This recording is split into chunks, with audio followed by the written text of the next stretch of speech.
The name repousse is derived from the French pousser, to push forward. This ancient technique, which has been used extensively throughout the history of metalworking, achieved widespread popularity in Europe during the 16th, 17th, and 18th centuries.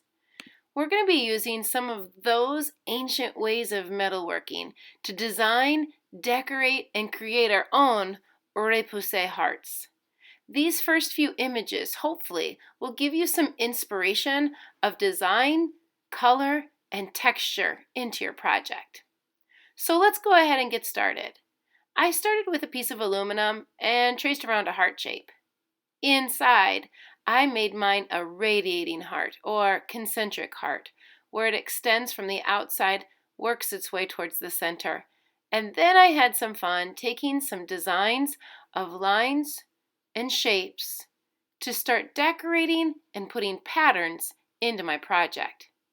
Now watch here. Once I drew on one side of the aluminum, I flipped it over and started drawing on the opposite side. I love this way of working with metal because it allows you to have some areas that are recessed down into the metal, while other areas recede towards you. Flipping and alternating the direction of your metal every time that you draw really creates some fun, interesting textures that you can put into your metal.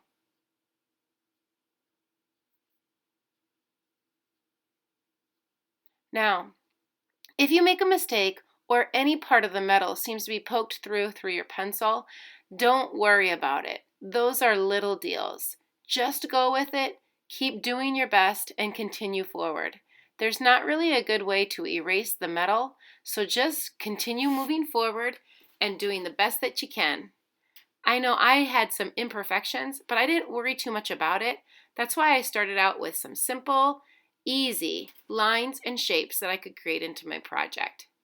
Again, really defining and making the lines stand out by using both the front side of my project and the back side of my project to create more definition and depth into my project. Now let's go ahead and cut it around it. Once you've cut around it, go on into coloring your project. Grabbing some permanent markers, use some of the color to color in some of your metal tooling, some of those textures that you started adding on.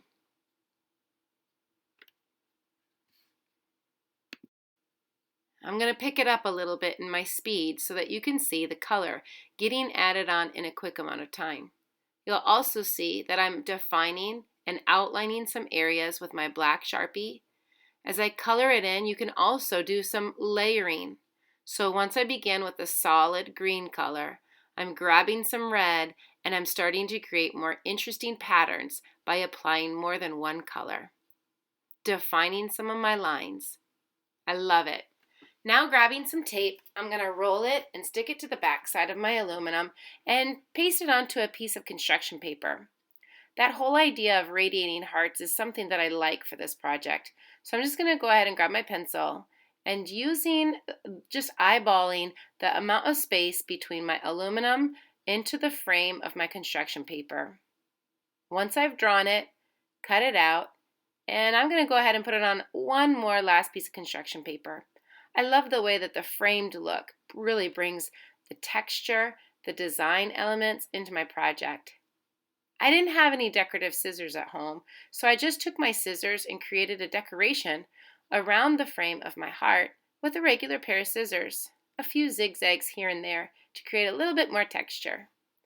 And lastly, I grabbed some oil pastels and a marker, and I started designing my construction paper with some patterns to really bring out some of that frame as well as some more patterns and designs into my background.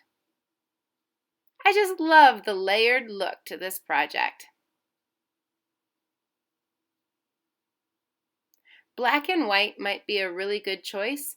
It's neutral colors. They're colors that match any color patterns that you have, and it really makes some of your patterns stand out.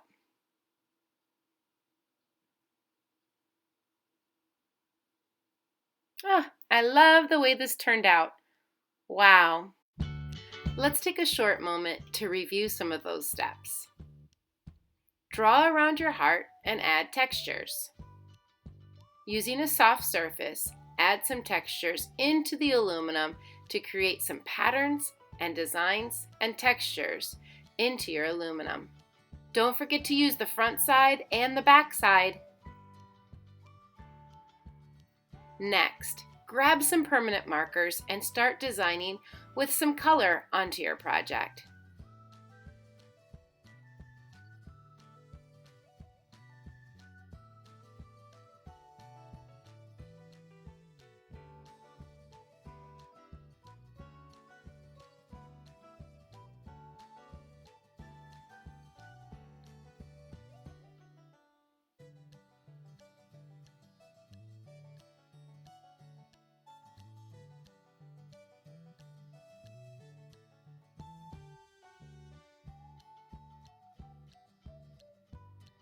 Lastly, tape to a piece of paper and design your frame with some oil pastels.